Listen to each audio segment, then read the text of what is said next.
Hello, everybody. Welcome to MHTV. Really pleased to have you with us tonight. And before we get started, we're sending love and hugs to Vanessa, who's poorly with COVID at the moment. But we've been joined by two fantastic presenters, and obviously Dave is here. So let's go around and actually introduce them. What we'll be talking about today is welcoming students to university, and we'll be looking at that from all the different kind of aspects and perspectives. So first of all, can I ask Alfonso, could you introduce yourself, please? Yeah. Thank you, Nicky and David. I'm Alfonso Pezzella, and I am a lecturer in mental health at Middlesex University. And Adrian? Hi, I'm Adrian Jugdoyal. I'm also a lecturer at Middlesex University, working alongside Alfonso and Nicky. Fantastic. And Dave, did you want to introduce yourself for anyone who's never seen you live before? Okay, yeah, I'm Dave Munday. I'm lead professional officer with the United Union in the health sector, and I lead on mental health there. So just getting started, for anybody who's out of that kind of like education cycle, just to be aware that our new nurses are starting over the next couple of weeks. And it's a time of real transition for all students. So whilst we're going to be looking at nursing students, we're going to be looking at the experience of students more generally and seeing what we can do to be supportive of them. So if you are a student, please feel free to contact us and join in. If you are a person who's looking out for students, either as a nurse in practice or somebody who has a student in their family, we're going to be talking about some of the things that you can just keep your eye on. And as we go through, Dave will be supporting people to join in and facilitate kind of the social media side of things. So Dave, did you want to tell people how they can join in on social media? Absolutely. There's a couple of options tonight. One of them is on Twitter. So if you want to tweet, just use the hashtag MHTV. We'll be keeping an eye out for that hashtag tonight, and we'll try and bring in any comments or questions that are shared on there. The other option is to do it on the Facebook live feed. And again, all you need to do is pop in any comments or questions you've got, and we'd love to hear back from you. Absolutely. So let's get started, and we'll have a trip down memory lane to get us started.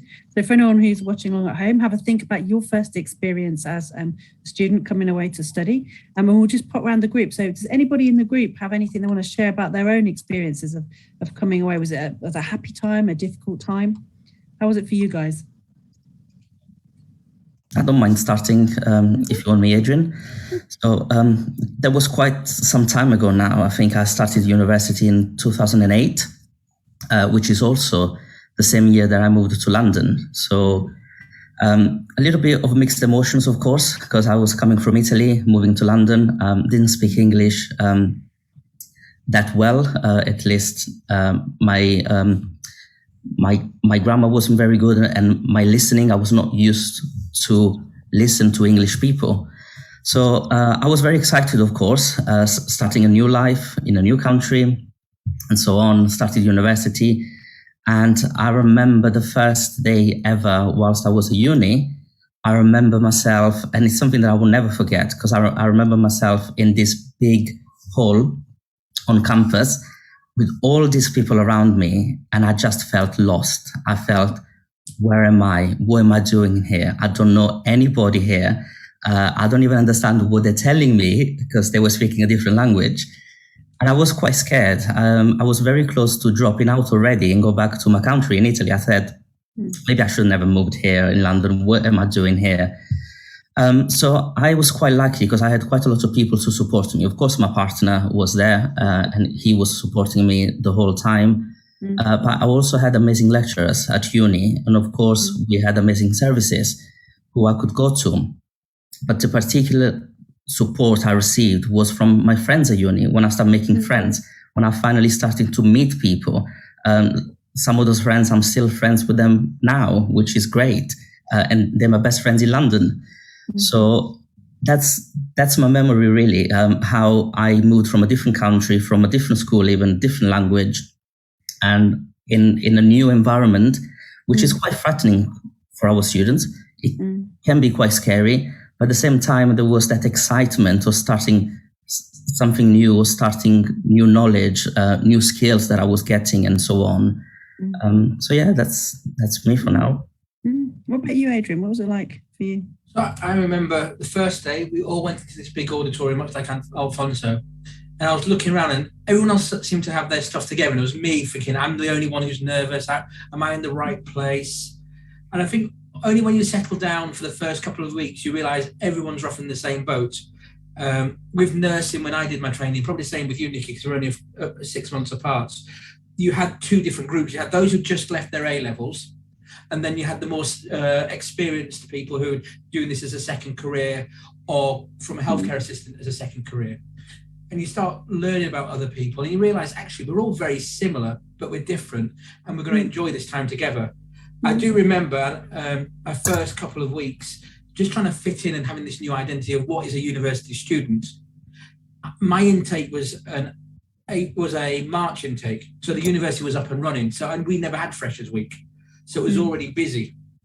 So it's just trying to get yourself involved in that already busy university, finding the union bar, finding the rooms, where September students often have it a little bit easier because you've got the welcomers already there to guide you. So I don't say we had a baptism of fire. It was just a very busy first 2 months trying to get you to that university. The benefit of that, though, is we had the campus to ourselves in the summer, though. So we had the same experience and in the smaller groups. I think it's one of those rite of passages that definitely just change you. You'll always tell people you remember your days at uni, but you go from a teenager who relies on mum, dad, friends, to someone who actually now has to cook their baked beans and toast by themselves, wash up the dishes themselves. If they don't leave it, it's in their room and they have to tidy it all up. Those little things you learn the hard way about being self-sufficient. Yeah. So, I mean, you're both talking about that kind of self-sufficiency from quite different perspectives, aren't you? So, Alfonso's made this massive transition to, I mean, it's so brave to go to a different country and just so many mind-blowing things. I don't think I would have been able to do that at that age. I really don't think so. And then from you, Adrian, talk about this idea about you change, don't you? From seeing yourself as someone who's dependent to someone who's independent. So alongside all the other stuff you're supposed to be understanding and learning, there's that kind of like human growth that's taking place as well, which is really challenging. Dave, dare I ask if you remember anything? Yeah, I suppose it was funny when Adrian said that, you don't forget. I think my memories probably are a bit more forgotten, not particularly because they were bad or good, just because I've not got that good a memory of things. I think the thing that probably, as I think about it now, is the real change that hit me. That I was one of those people that went in straight after secondary school. I'd been to an all boys school, and I went into a course where it was the degree route for health visitors. So it's 3 years nurse training, then 1 year to become a health visitor on top of that. And I think out of a class of 40, I was one of 3 men.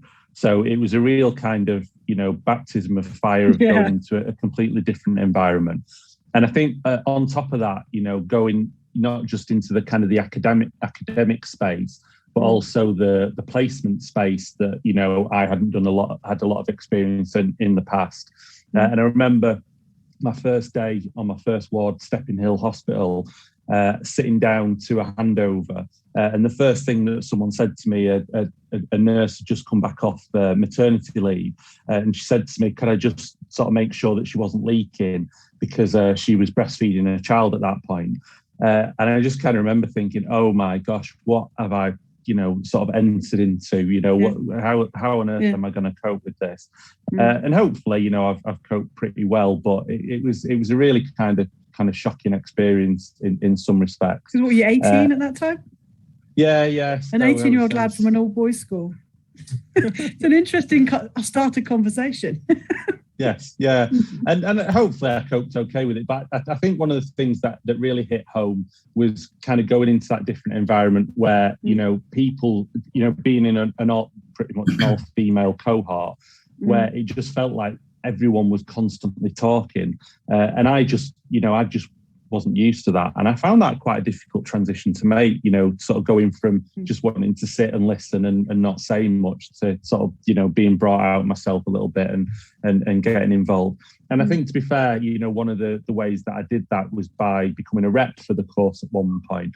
And that really helped me to kind of, transition into someone that could kind of speak to this huge group of women and, try and cope a bit better than maybe I did at the start.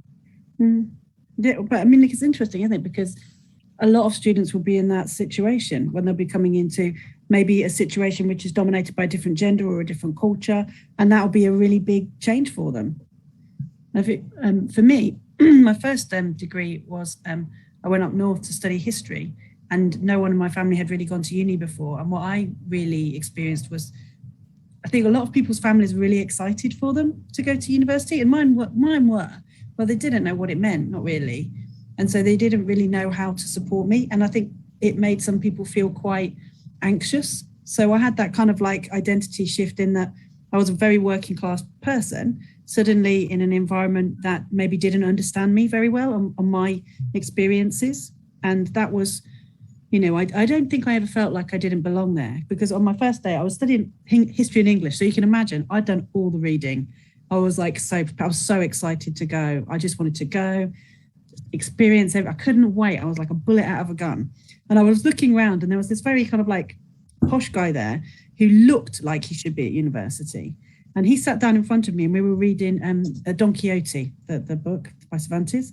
And he sat down and he opened his like amazing like paper kit. He got all the right kit and everything. And he just wrote down Don Quixote. And I thought, this guy has not read this book. It is not about a donkey called Hoti. And then all of a sudden I thought, like, I got here because I learned stuff and because I tried. Nobody belongs anywhere. You just get to where you work to get to. And so I think for any students who are turning up thinking that maybe they don't belong, if you're here, you belong. You know, don't waste a second more of your time wondering whether you fit in, or wondering whether everyone is going to find out at any minute that you're not smart enough, or you're not this, or you're not that. You're already here. That's done. Move to the next step. Don't waste your energy on trying to second guess what other people are going to think of you, because there's no point to do that. And again, as Adrian said, when I went to study nursing, I was one of the old people. I was like 22, 23. I was like, compared to everyone else on the course, I was ancient. And they were all like going out for the first time, which were sort of exploring themselves for the first time. And I was like, oh, for goodness sake, kids are doing my head in. So I had a very different experience the second time. But it was quite a strange set of, all sorts of factors coming together, I think, for the second time. And I was a lot more prepared. And I think if you are a student who's had studying experiences before, just be kind and compassionate to those people that are walking in and have no idea what to expect. So thinking about some of the issues that you saw, that you see in your practice for people who are making that transition as people and as students, what sort of the main issues do you think are that students are facing at the moment? And students, if you're at home listening, do join in and tell us. I don't like using the word COVID as a starting block. I think definitely there's something different this time around when it comes to students. I think us as university academics, we're learning. We've done a year or so online. We're trying to come back to this new approach of hybrid teaching.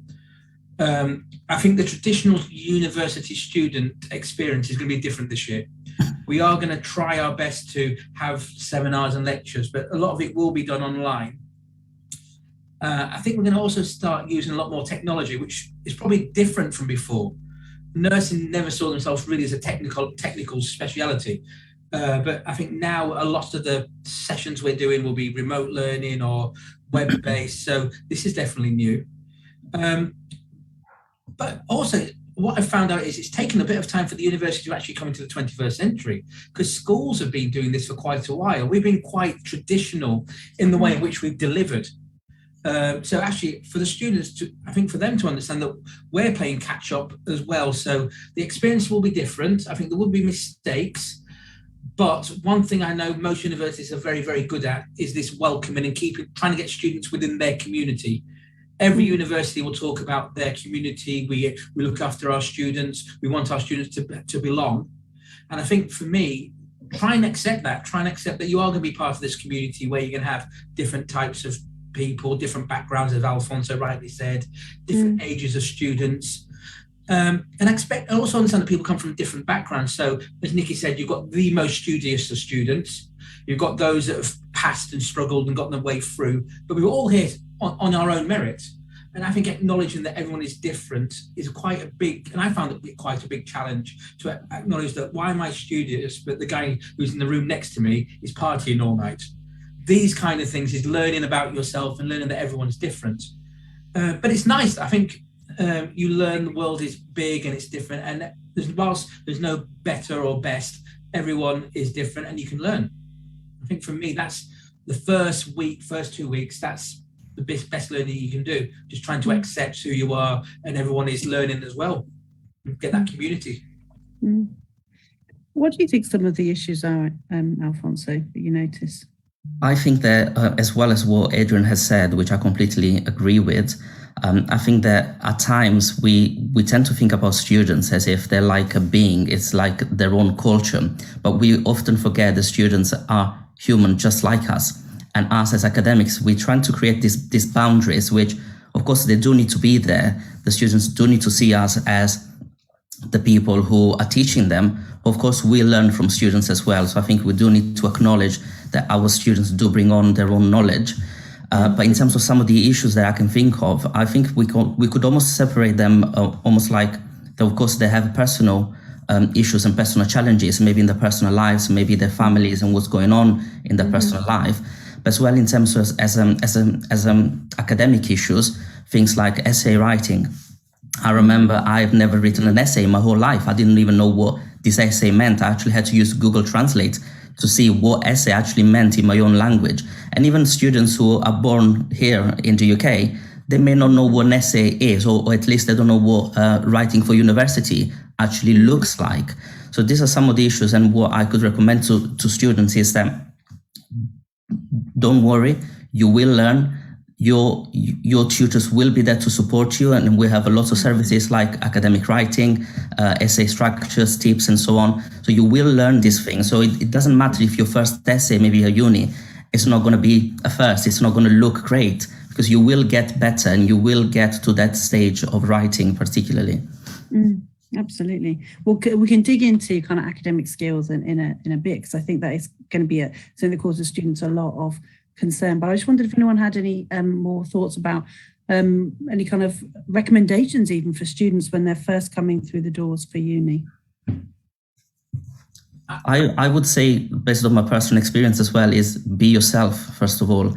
Be yourself, be your authentic self or your professional authentic self. So bring yourself to uni. Don't hide who you are. Bring your culture. Bring your gender identity, your sexual identity. Bring who you are. People will accept you for what you are and who you are. So don't be afraid to show, I know it's going to sound like a cliche, but show your true colors. And we will appreciate us as academics. We will appreciate you for who you are. And do tell us if there is anything that we need to be aware of in terms of supporting you. What are you going to say, Adrian? I'd agree. I think authenticity is very difficult at university when you're standing on your own 2 feet to try and follow the crowd and believe that, as I said, everyone's got their stuff together, and you go to the pub with everybody every night. And if that's not you, that's not you. I think being true to yourself, you'll get the best experience. The good thing about universities is you've got lots of societies. And if you find societies that you want to go to, so it could be as simple as a culture, a sport, walking group, whatever, do it, because you're going to find like-minded people in those groups. And I think a lot of people are scared in the first year to begin with, that I won't fit in. But no, I think if you want to be true to yourself, go and find groups. You'll easily find friends who will be friends for life. And also, don't be scared to make that first "hello, my name is" to any of the fellow students. They're equally as nervous as you. As for many people, it is the first time they've gone away and left home or gone to the university. So, yeah, just be open and honest. Even if you want to, start that conversation with the next person next to you and see how it goes. Dave, did you want to add to that at all? Yeah, I think one of the things I would encourage is that bit about thinking forward to how you'll feel as a registered practitioner, and the kind of the weight of the kind of responsibility that puts on your shoulders. And think about the fact that as a student, you shouldn't have that weight of responsibility, because you're not the registered practitioner. You're not the person that has to be responsible in charge of delivering care. And so sort of take that opportunity to ask questions, to sort of say that you don't know the answers to things. Because, you know, when you do qualify, you do kind of feel much more that you've got to be the person that has the answer to that. So kind of considering that being a student does afford you that opportunity. And that's certainly what I encourage students that come out with me, you know, into practice, that, you know, when I'm asking them questions, don't be afraid to kind of say, well, I don't know, because I'm the student, you know, and that should be an opportunity to feel quite free in doing that, because that freedom doesn't feel like it lasts forever. And also, you know, I quite funnily, you know, working at the vaccination centre, had quite a few students out with me over the last few months, and kind of there's been times when we've had such quiet days, and some of them have kind of said how, you know, they're sad about it not being a rich enough experience. And I think it is that bit about taking each opportunity, even in times when you feel like nothing is happening, use those opportunities to learn things, you know, dive deeper into experiences. Because, you know, when you do qualify, when you are working on, say, a ward or out in the community and you feel like, you know, there's too much work to do with too little time, you know, it's a shame not to have taken those advantages when you're a student. So I think I'd kind of encourage that kind of consideration with, you know, going into practice. I guess one of the things that I feel like I'm super mean now compared to Adrian and Alfonso, which they probably would agree with. But I would say decide when and what you share with who you share it. Because when you come to uni, you're going away and it's a very heady experience because you can be somebody new.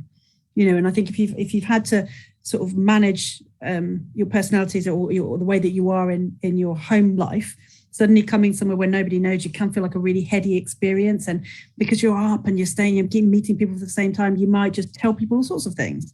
And my feeling is just go careful with that, because you can only share it once and you can never take stuff back. So do you know what I mean about how mean I am?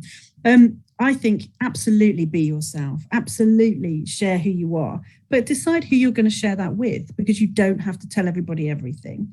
And it can feel very exposing sometimes.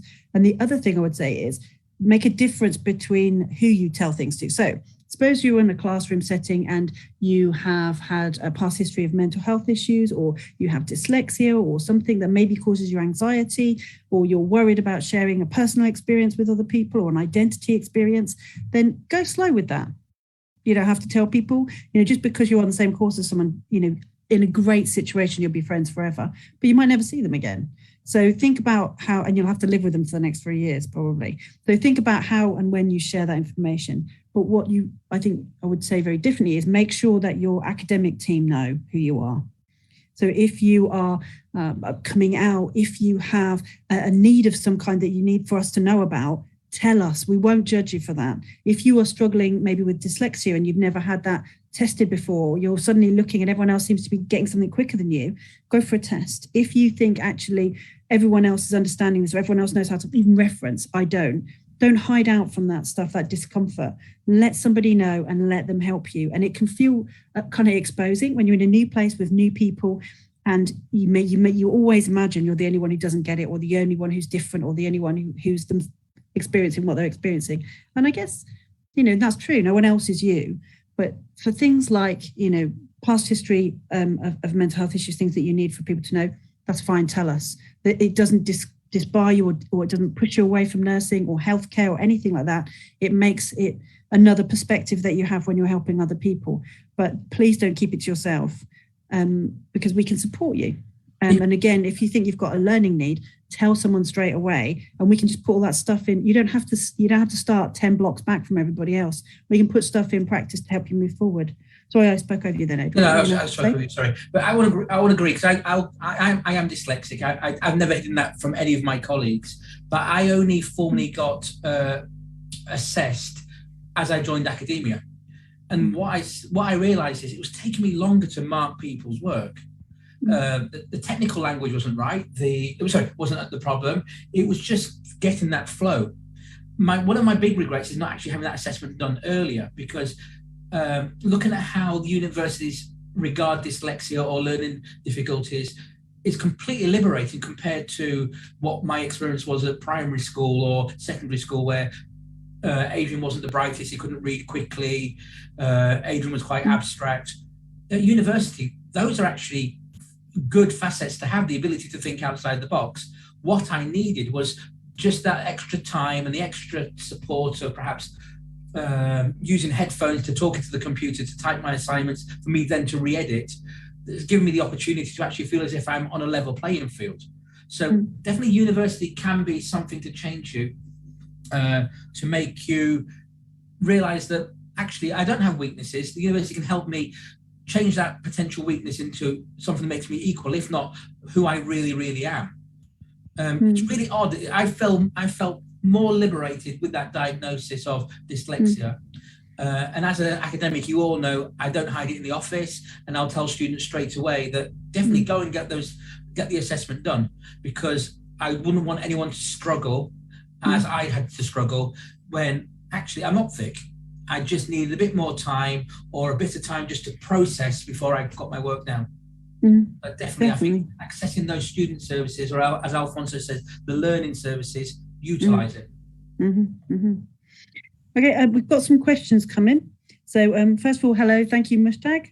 But we've got some questions. So, and I think this is one particularly, I would say, for Alfonso, because it's, what advice would you give to a new MSc student that's starting in a week's time? Because obviously they're in a very different situation because they've done study before. So if you're coming in to study at a higher level, particularly if you've got loads of clinical skills, but maybe a little bit anxious maybe about the academic side, what would you say there, Alfonso? The first thing I would say is probably, and I know it's going to sound obvious, but don't panic. Although you may think that you know the system already, you know the university, studying for postgraduate level is still a different experience. It's not the same as undergraduate. But at least the anxieties that will be taken away from you, I guess, it will be around your academic writing and the ways that you already know some of the systems, like how to write an essay, maybe how to do a research report and things like this. But one of the biggest tip I think I would give them is take everything as you were told, basically, day by day, what's happening, and make sure that you read and follow the instructions that you are given from your program leader, from your module leaders. It will be quite a lot, because studying for a master, which is only 2 years, can be quite intense. You're going to have quite a lot of modules. And I'm not trying to scare you, but that's the reality. It's more intense than maybe an undergraduate, and the deadlines are a little bit more strict and a little bit more stuck together. So make sure that you have a plan, have like a schedule of things that you know what needs to be submitted first, and work on that. And then already know by looking ahead what's coming next, and start working on that a little bit day by day. You do have to use a little bit of your self-learning and independence. That's something that you are expected as a master student. We want a little bit more independence from you as well. But don't worry, we are here to support you, and we will support you throughout your entire journey. Fantastic. And I think a lot of what Alfonso was saying about master's study is really relevant to anybody starting. And again, there's a lot of this stuff about organization, because I think when you're first sat, and as people were talking about being sat either on a massive Zoom call or a massive lecture theatre, the information just hits you like a tidal wave, and it's really hard to differentiate what's important and what isn't. But if you get your module handbooks and you find out who you're supposed to contact in an emergency, save that. When you've got to hand stuff in, put that in your diary. And then a month before, this is what I do because I forget everything. A month before, remind yourself, you haven't done that thing you're supposed to do. And it's due in a month. So I give myself an extra reminder. And the other thing is then get to grips with the assignment and make sure that you absolutely understand, as Alfonso said a couple of times now, you absolutely understand what you've been asked to do, and just do the thing that you've been asked to do, because often students complicate an assignment that they don't need to. I think it's a lot to do with the curse of WhatsApp. So I love me a bit of WhatsApp, but if you want to know how to pass an assignment, ask the person who set it. Do not ask somebody else who doesn't know. And I know that sounds really obvious, but you see these kind of like cyclones of anxiety that are often WhatsApp fueled, where people go, no, I've heard this, I've heard that. And it's like a rumor mill. It's like, it's written in the module handbook. Just read that. or ask the person who set it. Don't ask anybody else. We've got another bit here. So any tips, resources, and things you've learned from feedback or your own experiences? So is there anything that you would want to share there, Adrian? I think Alfonso talked about planning. I'll let Alfonso continue on planning because he's more organised than me. But when it comes to feedback from your assignments, definitely read your feedback. You've worked really hard to work on that and submit it. We have given time to read it and to critique it. Don't just read the positive and the grade. Actually read the constructive feedback we're giving there, because that is there and designed to help you progress. Simple ones I know we always seem to write is improve your referencing, or you need to look into this into more detail. We're not saying that because it's boring. We're saying that because you've got good themes here. If you expanded that, you can go from, let's say, 50% to 60% quite simply. So definitely from a feedback point of view from academic work, read your feedback from your academics. Also, while you're in that, don't hesitate submitting drafts. A lot of students, and I was one of those, were too proud to submit a draft because I knew what was going on. Once I started submitting drafts, my grades just went up because I'd actually shown my lecturer, these are the things I'd wanted to do, and this is my journey from A, B, C, D. What do you think? They won't mark it, but they'll say, actually, how about considering this point here? And actually, you don't need to focus so much on that, continue there. And that was enough to keep you on the straight and narrow. So definitely try and use formative feedback or draft submissions to guide you for your final assessment. We've got a question here, and anyone can jump on it. It's how to be an effective student. What advice have you got to be really, really good at being a student and to get it sorted? I could do a very quick one. I think if you can, start building some routines. So have a fixed place to study. I have a room. I find that's my best place to study. And then I can shut that room or shut that area, and then it's the rest of my life. Unfortunately, my wife is her place to study is on the dining room table. But that's still her place to study. But definitely have somewhere that is your place for you to study. And for me, it goes back to circadian rhythms. Find where you learn, your time for learning. Some people are early birds, some people are late, and I'm more of a late person. I do better work late in the afternoon and in the evening. So learn those two things, space and your best time to study. Alfonso, any study tips?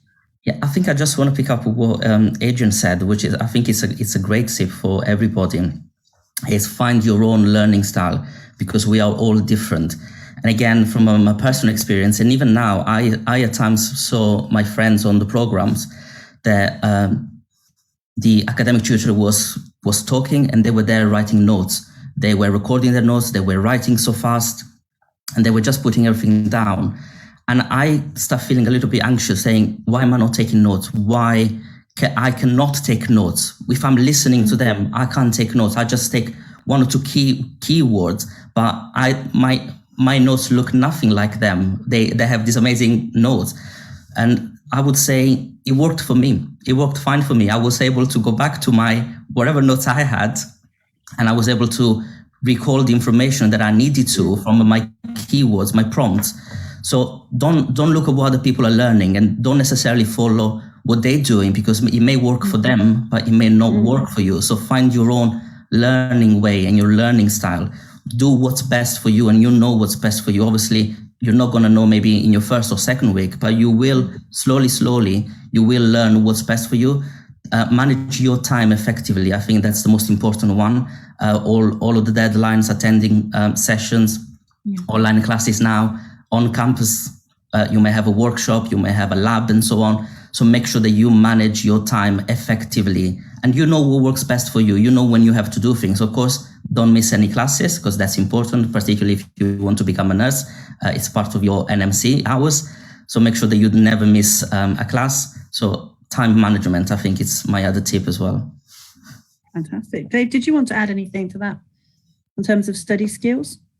Yeah, I think Alfonso very much stole my one, because I was very much someone that liked to leave things to the last minute.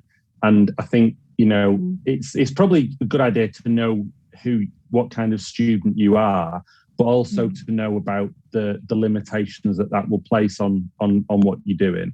And just as an example, throughout my 3 years, I would leave things to the last minute, but I just knew that I couldn't do that with the dissertation, because if I was going to leave it to the last minute, I just was never going to get it finished.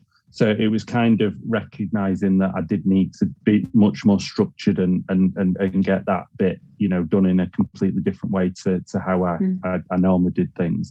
And happily that worked for me for that. So I think they're really important. And I think the other thing as well is kind of working out which things really excite you, which things that you're really passionate about, and try and weave those into the things that you have to do. So you can try and sustain kind of the energy much, much better. And things like, it's funny that speaking to some colleagues who were doing dissertations, for example, on subjects that they just had no real interest in, versus those that absolutely loved what they were doing. And, you could absolutely see the difference in energies of both sides. So, don't forget how important it is to enjoy what you do and find that enjoyment from things that maybe you wouldn't enjoy straight away. We've got a question here that you may want to dodge. It is, what do you wish that you'd done differently during your university years? Please don't anyone say anything to get them struck off. I think I'd go back to I think it was Adrian said before about, getting involved in clubs and societies at the university. I very much didn't do that. And I kind of feel now a bit sad that I didn't sort of have some of the experiences that I know others did. I think one of the reasons that I sort of didn't do that was that I didn't live in the university. I studied close to home. So, it wasn't something that kind of I had to do. So, yeah, I kind of feel a bit sad that I missed out on that bit of university. But, I coped. Sarah, I'll give a review too. I think I very much, like David said, around the same things. I never engaged in social events apart from I had 3 friends on the course that I would go out with. Other than that, I would never engage with any social events, pubs and things like this. And I think to me it was slightly different, but I know that there are other people who may be experiencing this. Of course, I'm gay, and I wasn't out to anybody, to my family, to my friends. So that to me was my own limitation, saying, I don't want these people to find out who I really am, because it's something that I have to hide, unfortunately. So something I would do differently. Year 1, straight away, come out to everybody. Maybe not, I don't know if I would be able to, but that's some advice I could give to some people. Say, if you can be yourself and engage in social events, they're so important. It is something that I do regret, unfortunately, that I wish I did go to social events a little bit more. But I'm catching up now. So I didn't do any of the university groups, but I don't know about you, Nicky. We lived at the hospital, so we had the social club. So the activities were there, so that wasn't so much of an issue. I think for me, don't be so tough on myself over the 3 years. Learn to love that independence. Finding that identity as an adult took a lot longer than it should have done, because I still was quite rigid in my thoughts. Why aren't people studying? I'm the only one who's studying. This is a really important profession. As Dave said, why did I take the mantle of trying to be a professional when I was a first-year student nurse trying to learn the profession? Only when you start realizing, actually, I am a student nurse, then I started enjoying it a lot better, because I was there to learn, go on to placement. What do you want to learn? I want you to show me whatever you can, but if I'm doing nephrology, can you teach me as much as you can on kidney and liver disease? And then I became a better student. So not being so tough on myself in the first year to find that identity. I don't regret anything I did, and I probably should have. That's my problem, I guess. So when I was a student doing English and history, I went for it hell for leather. And when I was a student nurse, I did that to my max as well. But I think one thing to just remind students of is those are very different courses. Those have very different expectations. What you can get away with as an English history student is pretty much everything. What you can get away with as a nursing student is pretty much nothing. So do bear in mind that the university experience for professional practice is very different from just like gadding off to explore yourself and your options, should we politely say. So do remember that. And particularly we live in an age where, you know, social media is so prevalent. There's literally no way that you're going to get away with anything. Not that I think you guys are out to do that. I know that you've come to nursing because you want to be nurses, but just remember that you want a professional practice course. And whilst you're surrounded by kind of like a university culture that can push people towards maybe things they don't even want to do, like going out and socializing in pubs and doing things like that, because that's not everybody's bag. Bear in mind that you are focusing on something bigger than that. So it's fantastic that you're a student, have loads of fun, enjoy yourself, but do be aware that you are, I'm not saying surveillanced, because that's a very grim way of putting it, but everyone around you has a phone. Everyone can record what you do. Everyone can post stuff on social media that maybe doesn't show you in your best, most compassionate professional light. So just bear that in mind, because you're signing up for something that you need to be sure that you're committed to and that you care about more than like other stuff. And if you're going to be a nurse, and if you're going to be in any health profession or health and social care profession, you have to always have that in mind. There are things that you can't do now. And I hope that doesn't mean they're going to have a terrible time at university now. Again, why am I always the depressing one? But it's something for you to bear in mind, because every university has a fitness to practice policy. And every university is really cautious about guarding the professional reputation and responsibility of nursing, because we are somebody who anybody should be able to trust. And that means that we need to act in different ways. So I was really glad I did my courses round the way that I did, and I wouldn't change anything. But I think that students just need to be aware of that. And before we finish this, because I appreciate time's really got away from us, is one thing though, because we all come to university to either teach or to experience university and have this amazing positive growth period of time, but it can be a rough, choppy sea for some people. So just a tip from everybody, what to do if you feel that you're struggling or you observe somebody around you who you think is struggling. So I'll ask whoever wants to jump in on that, and we'll come to each of you about that. And then your kind of like final thoughts or anything you want to leave people with. But just right now is what do you think might be some good advice for somebody who's struggling at uni, or someone who sees one of their colleagues struggling? I would say if you're struggling at uni, don't be scared to ask for help. As Alfonso said, the two main people who will be your contacts would either be a module leader or the program leader. But in nursing, we definitely have the personal tutor model that is also another person that you can talk to. We are a caring profession and we are there to help. And I think the difference between an 18-year-old in doing their A-levels and someone going to university is huge. And I don't think you realise that until you're there. The university lecturer will be there to support you, but you perhaps need to make that first move of, I know you're busy, but can I talk to you at the end of the lecture about something? That's all you need to do to start that conversation. If you don't want to talk to the lecturer, and I'm probably taking someone's thunder here, most universities do have those counselling services as well, which are free, confidential, and are a great way just to talk something out. So for me, do not be scared to make that first step to say, I need help. So that's me from a personal point of view, what I would recommend. I would just echo what Adrian has said in terms of if a student is struggling, but from an academic point of view, maybe if our colleagues are listening to us, I think that us as academics, as Adrian said, we do have a duty of care maybe for our students, and we do need to try to know our students a little bit better and who they are and their experiences in their personal lives as well. And I say, going back to my own experience as a student, if I didn't have one or two key people in my life to say, you can do it, keep going on, you will learn English and you will do it, I probably wouldn't be here today. I would still be in Italy. So I say to all of my colleagues who are listening, make sure that your students feel supported. Do check on them. We talk a lot about cultural competence. Let's use it. Let's check on our students, how they're doing. We may not be able to do all of them, like to see how they're doing, but if we can spot anything, let's do it.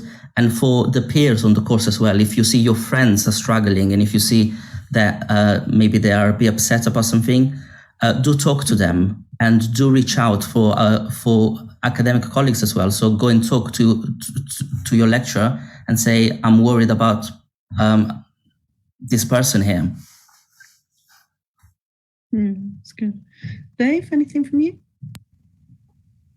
Yeah, I think the advice I would give is on top of those is sort of, being together as a group, that you're all experiencing, even though, coming from different places, you're experiencing the same kind of experiences.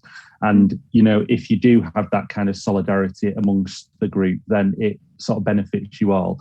And I kind of think, the experiences that I had at university where we faced problems as a student cohort, we found it much better to solve problems as a collective than to solve them as individuals.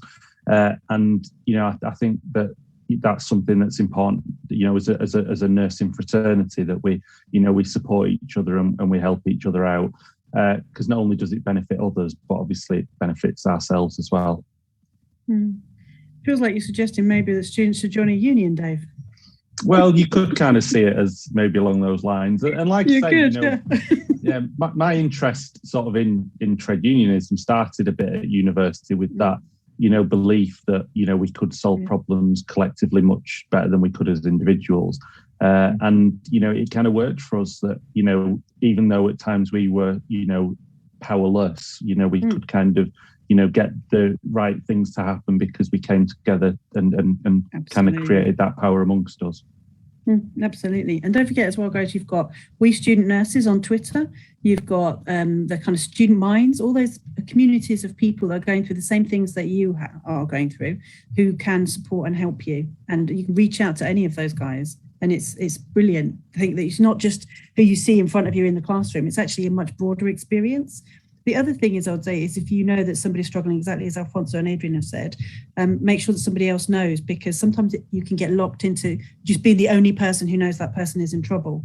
And it can be a real pressure on you, and it's very dangerous for that other person as well. So please do, if you see something that's making you worried or concerned, tell one of the lecturers. It may feel like you're sort of breaking in confidence, but to be honest, people's safety and well-being is the only thing that's really important. Everything else can be sorted out, apologise for, whatever has to happen, but don't be carrying a big burden that you are really worried about at the start. Has anyone got anything else that they would like to say before we wrap up? Any last thoughts? I just want to say enjoy your first few weeks. Yeah, absolutely. Adrian, anything from you? Yeah, I think it's going. Anyone who's decided to become a nurse, midwife, or anything, it's a great profession to join. As Nicky rightly said, it does change you as a person, because the NMC, whilst it's there, does guide you on professionalism inside and outside of work. But as Dave rightly said at the beginning, don't let it burden you. You're there to learn as much as you can. You'll meet some wonderful people, staff, colleagues, but most of all, you'll meet some wonderful patients and service users who you will remember for the rest of your life. You'll share their good days, their bad days, and it's a privilege to be in a profession where you can be so close to somebody, care for them, and also, Dave probably as well. I did Project 2000, so I actually delivered one baby, and I know a lot of the student nurses now don't have that experience. But for me, yes, I've had two children, but delivering someone else's baby and trying to monitor all those things is something that I would never ever forget. So there are some wonderful experiences you will get as a student nurse that you'll talk about for the rest of your life. Definitely. Dave, is there anything that you wanted to finish up with? Just to say, obviously, great episode tonight, but next week we have also got the Nurse Lifeline. They'll be introducing the offer that they're making to nurses. And that obviously fits in really nicely with some of the themes that we've had tonight, about nurses out there wanting to help each other, wanting to support people who are having a tough time. So, it's just kind of a nice sort of segue into it. Absolutely. So thank you very much, everybody. Thanks for spending time with us today. Hello, Callan, who's watching, apparently. Lovely to see you guys. Well done for participating, and thank you for coming to join us in nursing. Take care, and we will see you next week. Good night. Bye. Bye-bye.